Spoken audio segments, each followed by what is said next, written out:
In today's video, I'm going to teach you how to BCC in Gmail.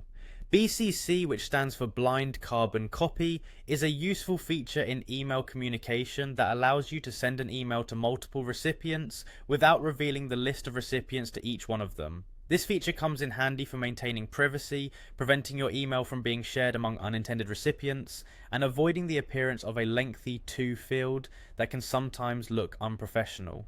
Now let's dive into the step-by-step process to BCC in Gmail. To begin, open your Gmail account in your web browser. Once you're logged in and on the main page of your account, you should see the Compose button, usually located in the top left corner of the page. Clicking this will open a new email draft. This is your starting point for composing a new email, where you'll enter the basic details such as the recipient's email address, subject line, and your message.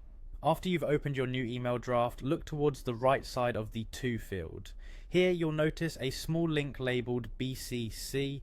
Click on this link to open the BCC field, which will appear just below the To field. The BCC field is similar to the To and CC fields, but with one major difference. Any email addresses you enter here will be kept hidden from all other recipients.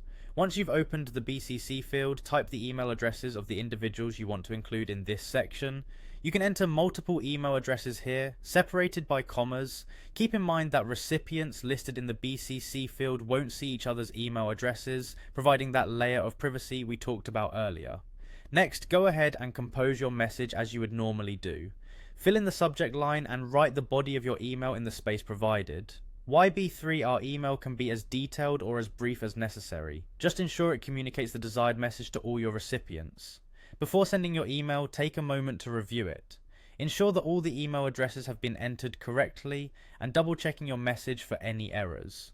Once you're satisfied with your email and confident that everything is in order, you can hit the send button.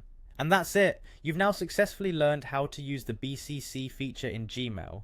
It's a simple yet powerful tool for managing privacy within your emails. Using BCC is an excellent way to keep your address list confidential and to maintain a professional appearance in your correspondence. Thank you for watching, and I hope this tutorial has been helpful and easy to follow. Stay tuned for more useful tips and tricks.